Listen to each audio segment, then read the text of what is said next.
Alors comme vous le savez, hein, les questions d'urbanisme ont été un des points forts aussi de notre engagement municipal.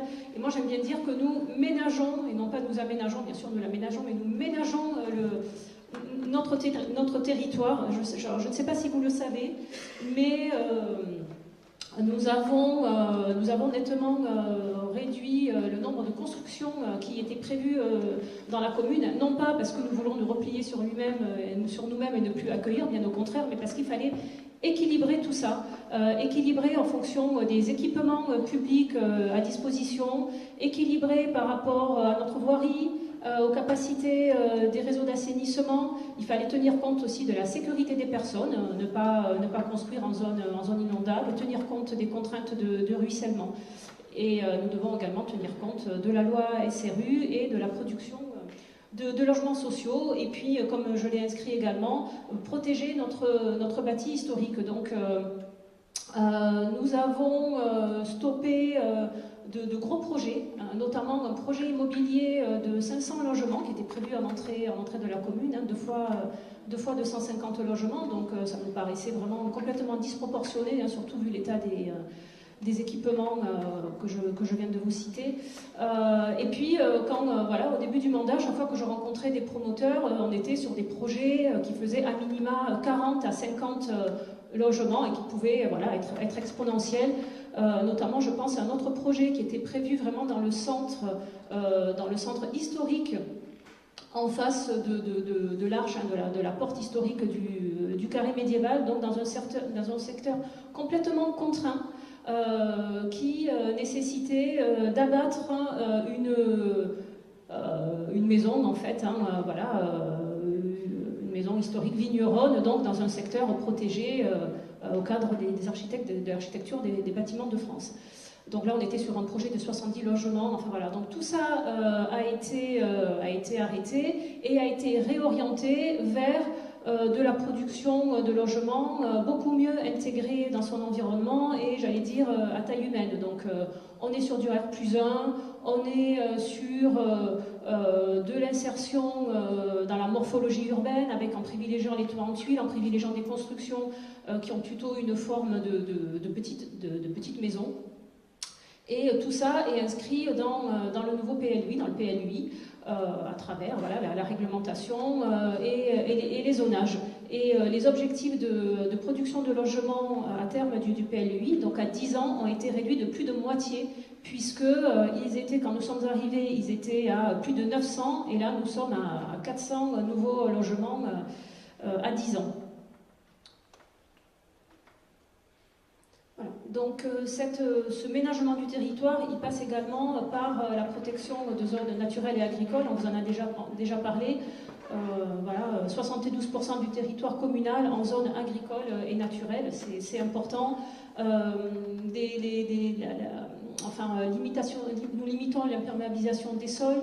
Nous avons reclassé tout un secteur qui était prévu à l'urbanisation, et notamment ce gros projet là, de 500 logements dont je vous parlais, nous l'avons reclassé en zone naturelle, donc environ 15 000 m² dans le centre de la commune. C'est au bout de la rue de la Fontainette, en face de la Mandarine, hein, sur la colline. En plus, ça c'est une zone où il y a des questions d'hydraulique, etc.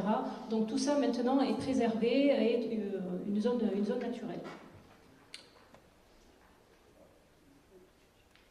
Je vous ai dit continuer à accueillir, bien sûr, et notamment accueillir du logement social. Parce que tout simplement, 70% de la population française est éligible au logement social. Il y a une demande qui explose. Hein, peut-être que Joël en reparlera tout à l'heure sur le volet social et CCAS. Nous voyons ça tous les jours. Il y a des demandes voilà, de Pradéens aussi, beaucoup de Pradéens, des enfants, voilà, enfin, les enfants de familles pradéennes, ou des recompositions de foyers, etc. Et cette demande, comme je vous disais, augmente beaucoup. Et puis nous sommes tenus aussi par la loi SRU qui pousse les communes, et nous avons d'ailleurs une pénalité qui est quand même relativement importante, puisqu'elle est quasiment de 300 000 € par an. Donc nous avons aussi intérêt à augmenter notre production de logement social pour faire baisser cette pénalité qui nous permettra aussi de réaliser d'autres investissements pour la commune. Donc là, on est sur des petits modules. Alors je vois dans la salle des riverains d'un projet en cours. Alors je sais que c'est pas facile. C'est un changement dans les habitudes, dans les modes de vie. On peut être dans un petit quartier pavillonnaire, on peut se retrouver avec des bâtiments. Alors vous avez des exemples, voilà, c'est quand même des petits bâtiments. Sur la gauche, c'est en haut de la route de Saint-Vincent, 6 logements. Sur la droite, c'est le nouveau bâtiment qui a été construit sur la contre-allée. Nous avons 16 bâtiments. Là, il y a un projet de 21 bâtiments à l'angle de la rue de la Duc et de la rue du Château d'Eau.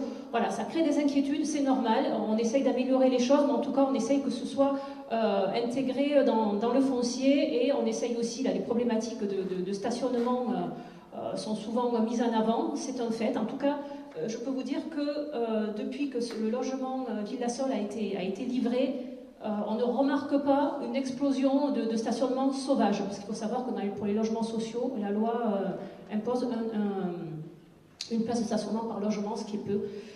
Donc là, on n'a pas remarqué de voitures sur les trottoirs, etc. Donc pour l'instant, ça se passe bien par rapport à cette inquiétude-là. Donc j'en profite pour faire un point, j'espère que j'ai encore un peu de temps, ça va, sur la contractualisation avec l'EPF, l'établissement public foncier. Nous avons contractualisé avec cet établissement public, puisque la commune est passée, comme je vous le disais, en carence, pour manque de logements sociaux.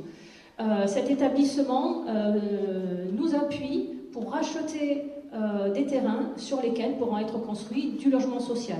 Ça peut être du 100% social, ça peut être en partie social, un pourcentage à définir ensemble, mais en tout cas cet établissement permet, et ça c'est très important, de construire des petits projets.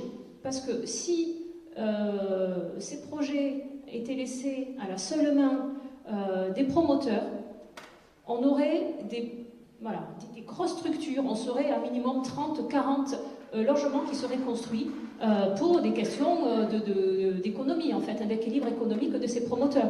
Là, l'établissement public foncier rachète le terrain, il porte le terrain jusqu'à ce qu'il trouve un promoteur ou un bailleur qui le rachète, et le coût est minoré pour ces promoteurs ou ces bailleurs qui rachètent.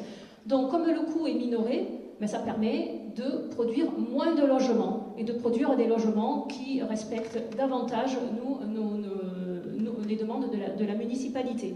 Donc vous avez ici une carte qui a été établie.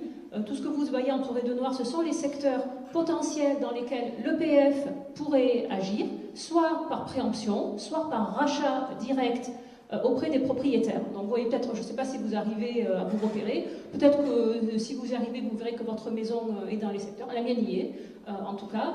Il ne faut pas avoir peur, il n'y a pas de rachat sauvage, personne n'est exproprié, ça se fait toujours en discussion avec la municipalité. D'ailleurs, c'est plutôt la municipalité qui dit, tiens là j'ai entendu, voilà j'ai vu, on a reçu une DIA à l'urbanisme, donc peut-être que cette parcelle pourrait être intéressante pour du logement social.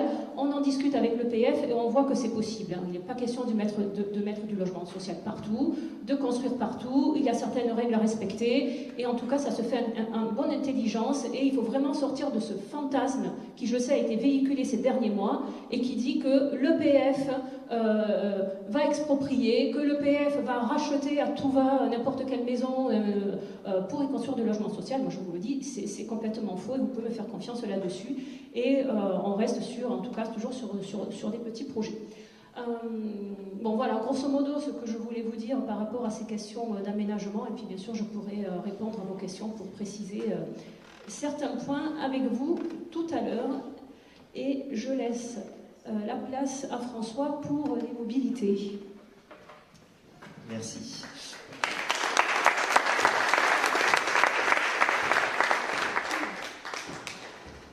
Donc, ménager notre territoire, ça passe aussi effectivement par l'action sur les mobilités.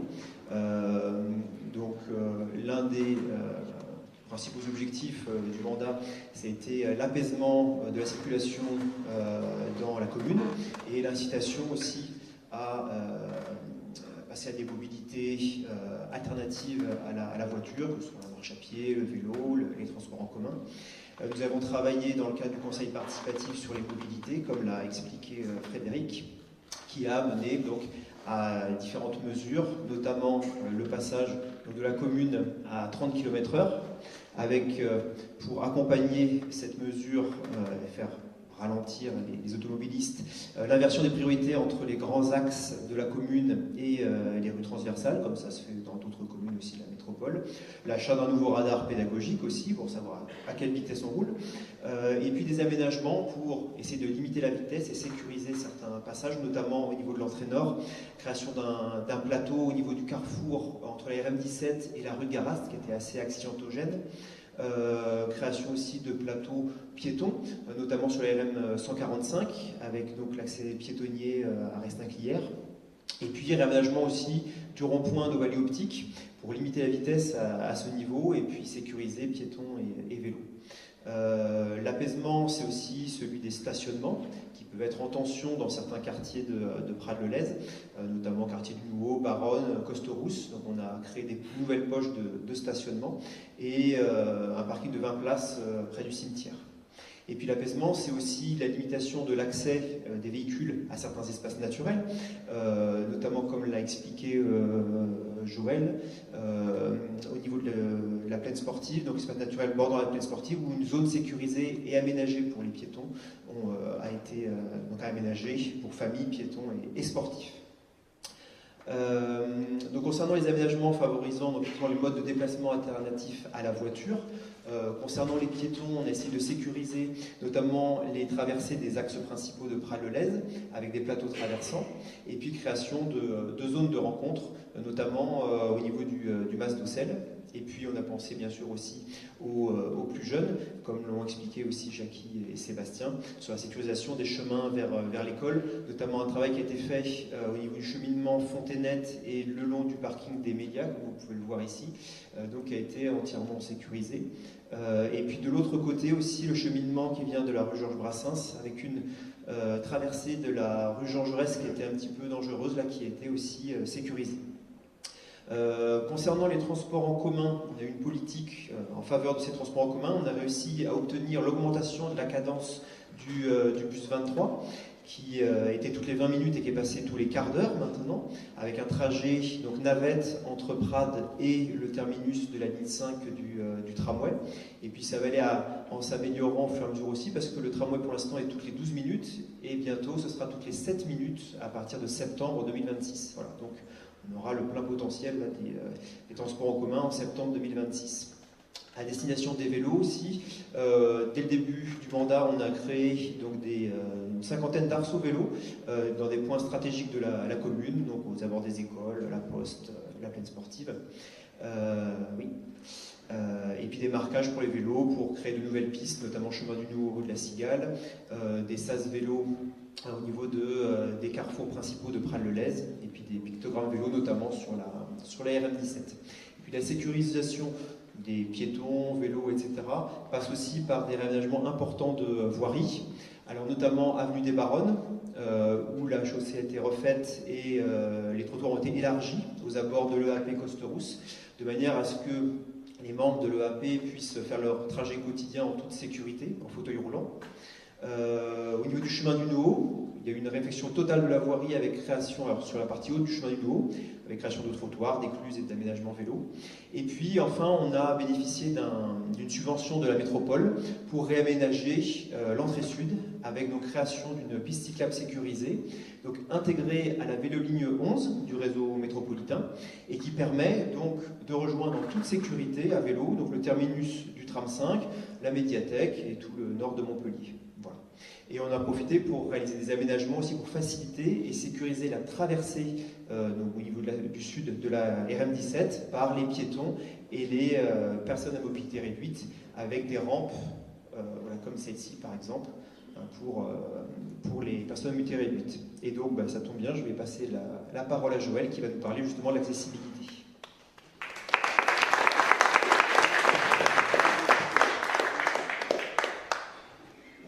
L'accessibilité, c'est effectivement tout ce qu'on a pu faire au niveau des voiries.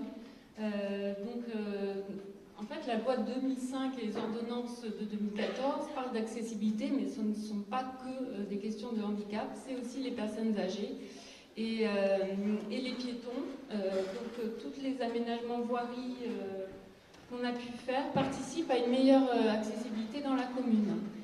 Donc cette loi de 2005 aussi indique qu'une commune de plus de 5000 habitants doit se doter d'une commission communale pour l'accessibilité. Donc elle n'existait pas jusqu'à présent, donc on l'a créée et mise en place en 2022. Donc elle est composée d'élus, d'agents et de représentants d'associations, mais surtout, et ce qui est très important, ce sont aussi les usagers qui font partie de cette commission, les usagers qui ont un lien très très fort, qui sont très concernés par des situations de handicap eux-mêmes ou dans la famille. Donc cette commission a porté un certain nombre de sujets. Les sujets qu'elle a voulu porter, c'est changer le regard sur le handicap, pour que ça devienne quelque chose qui fasse société et une société plus inclusive. Donc ça s'est traduit par plusieurs événements, des forums annuels, des conférences, des débats, l'accueil de spectacles également, et des articles dans le magazine pour faire de la sensibilisation. On a aussi des formations qui ont été faites au niveau de la crèche municipale pour que les agents puissent mieux comprendre certains troubles et les détecter au niveau de la prime enfance. Il y a eu un travail de fait, donc avec les membres de la commission communale, on fait beaucoup de diagnostics terrain, on relève les points noirs de l'accessibilité et on a travaillé aussi sur la création de places de stationnement. Donc il y en a eu 6 nouvelles places pour les personnes à mobilité réduite, dont 4 nouvelles au centre de la commune. L'accessibilité, c'est aussi l'aide à la mobilité. Donc là, on a développé un service porté par le CCAS pour aider à la mobilité des seniors. Donc, une fois par semaine, ils ont l'occasion d'être transportés par un minibus et de se rendre là où ils souhaitent dans la commune. Ça leur permet de sortir en sécurité de chez eux. Et la commission communale, enfin, s'est beaucoup impliquée donc, dans la création d'une aire de jeu inclusive. Donc à la base, c'était un projet participatif. Et ce n'est pas simplement l'installation de jeux, c'est aussi tous les abords qui sont rendus accessibles.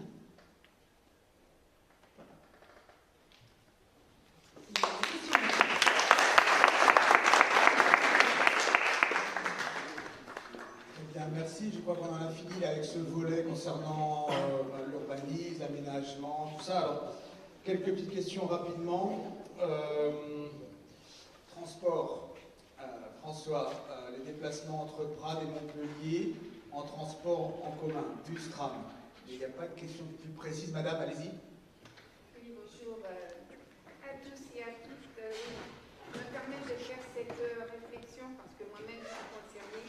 Je suis venue habiter Prades depuis 18 ans parce que malheureusement je ne peux plus conduire et que la facilité avec le 23 pour me rendre notamment à Occitanie qui permettait de desservir quand même beaucoup de points sur Montpellier.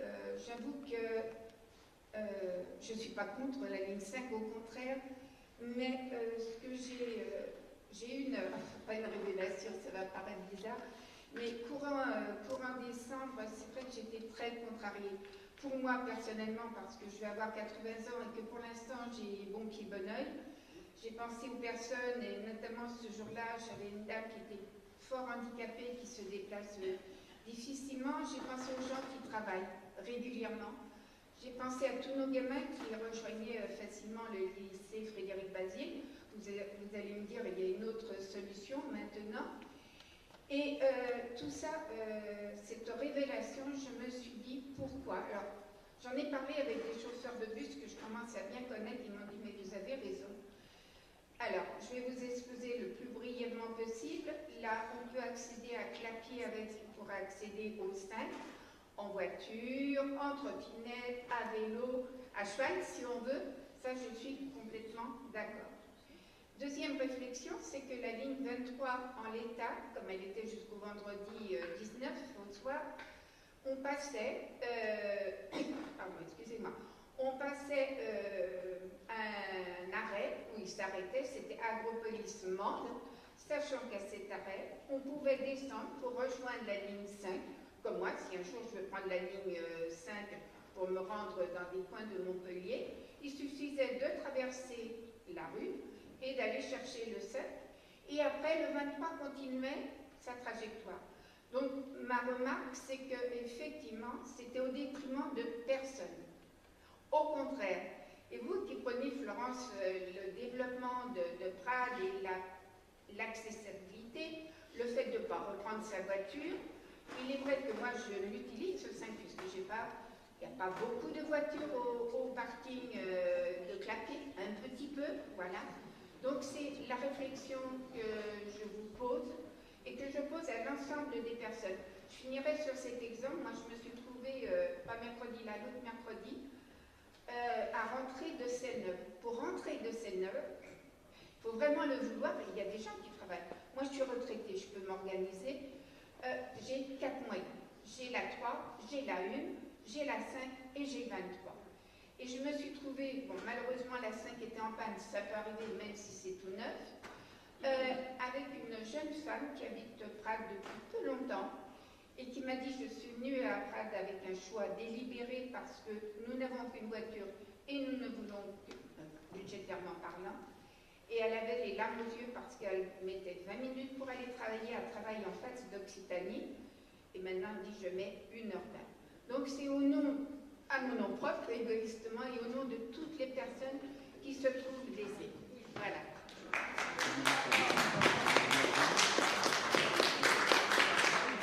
Alors je vais vous répondre, je m'attendais tout à fait à cette question, et d'ailleurs bon, j'avais prévu d'en parler aussi. Alors, juste une question technique, mais qui est un peu... Par rapport au tram, vous dites le tram a été à l'arrêt, enfin, il y a eu une panne, c'est justement parce qu'il est neuf qu'il y a des pannes. Voilà, bon, c'est au début qu'il y a des pannes, voilà, c'est pour ça, voilà.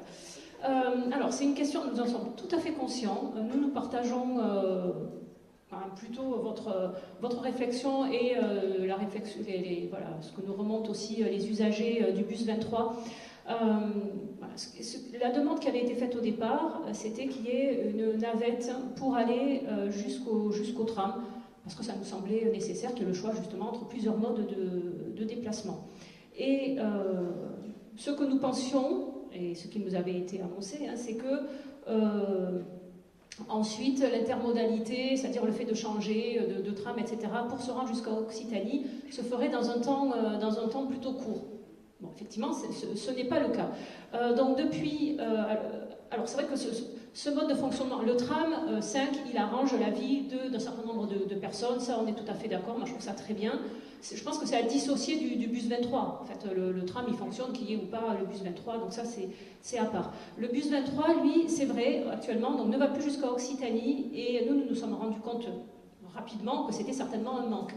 La question c'est... comment on fait pour à la fois pouvoir desservir en bus rapidement le terminus du tram et pouvoir continuer à aller jusqu'à Occitanie. Je pense qu'il y aura des choix à faire et peut-être qu'on perdra en temps de navette jusqu'à Girac si on choisit de reprendre le trajet jusqu'à Occitanie. En tout cas, ce que je veux dire, c'est que tout ça, c'est en discussion. Depuis début janvier, nous avons eu, je pense, au moins 3 réunions avec la TAM. Un représentant de la TAM était d'ailleurs présent hier au vœu. Il a pu répondre à des questions. Et ce que je peux vous dire, c'est que rien n'est gravé dans le marbre. Parce que ce qui compte, en tout cas d'un point de vue financier pour la TAM et la métropole, c'est un forfait kilométrique. C'est ça, hein, c'est un forfait kilométrique.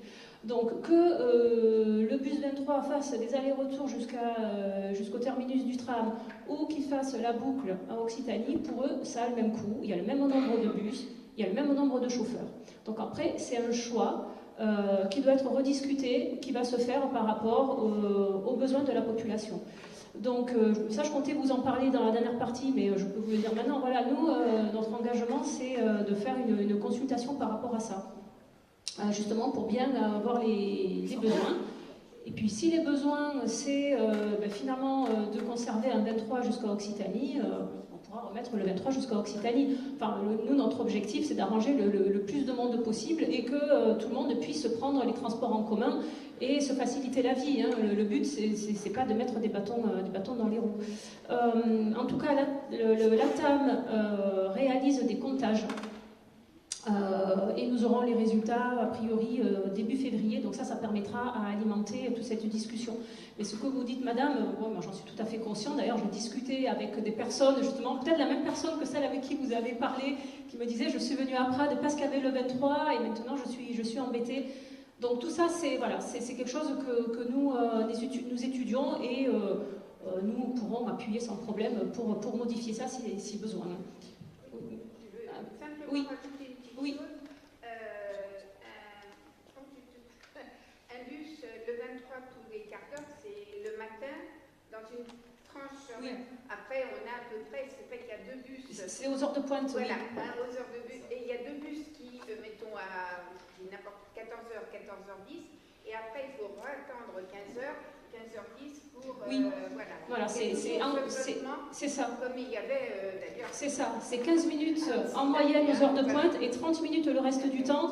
Et il faut savoir que la TAM est encore en train de faire des ajustements parce qu'il y avait des petites choses aussi que nous avons relevées qui ne convenaient pas. Parce qu'ils essayent de s'adapter aussi aux horaires du tram, ils essayent de s'adapter aux horaires du lycée, justement, Frédéric Basile, puisqu'il y a en gros 70 lycéens pradéens qui vont là-bas. Bon, ça se passe quand même bien pour eux, hein. Ils prennent le bus, le tram, il y a aussi un transport scolaire. Bon, voilà.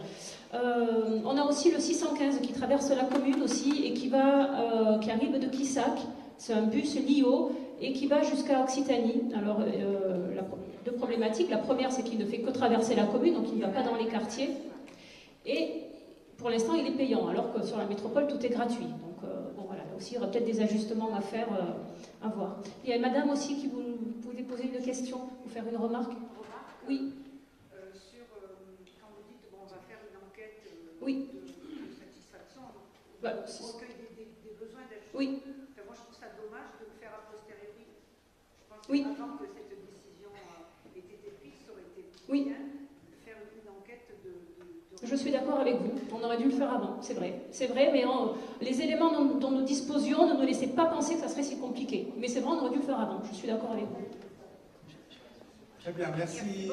Merci à tous pour ces questions et ces réponses précises concernant les transports. Un petit volet de questions sur l'urbanisme et les travaux. Donc, Florence, je crois que ça va être pour toi. SRU, quel est le taux actuel du logement social par rapport au logement? On est en gros à 10% et demi à peu près. Ok. Ensuite, qu'est-ce qui est fait concernant les clôtures en parpaing sans enduit qui sont souvent très hautes, notamment dans les nouveaux quartiers? Oui. Est-ce qu'il y a des règles? Est-ce qu'on peut améliorer la situation? Alors c'est une question dont j'ai discuté assez souvent avec les services de l'urbanisme.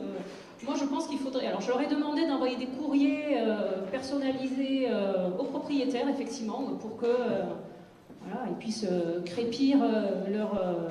On peut pas les y obliger. Voilà. En plus il faudrait que ça passe après voilà, un jugement. Donc bon. C'est d'être de la sensibilisation, c'est quelque chose à laquelle il faut qu'on s'attelle parce que c'est vrai que c'est pas très joli. Alors je pense qu'il y a peut-être des personnes qui n'ont pas vraiment les moyens de le faire tout de suite, mais en tout cas il faudrait. Je suis d'accord. Je suis d'accord, mais on ne peut pas les obliger. Oui, c'est vrai qu'à Prades on en a beaucoup, mais ça fait partie des choses à laquelle il faut s'atteler et il faut trouver une réponse parce que c'est vrai que c'est pas du tout satisfaisant. C'est une préoccupation partagée. Ouais. Ensuite, quartier des Albizia, la voirie en très mauvais état depuis trop longtemps. Quand sera-t-elle remise en état? Ça fait partie des voiries qu'on a effectivement détectées comme ayant un besoin urgent de réflexion. On ne peut pas tout faire, hein, donc on a fait le nouveau, on a fait plusieurs voiries déjà, donc ça serait dans un prochain mandat, oui. Parfait, on passe au prochain bloc thématique. Oui, donc oui, il me semble que c'est moi qui continue.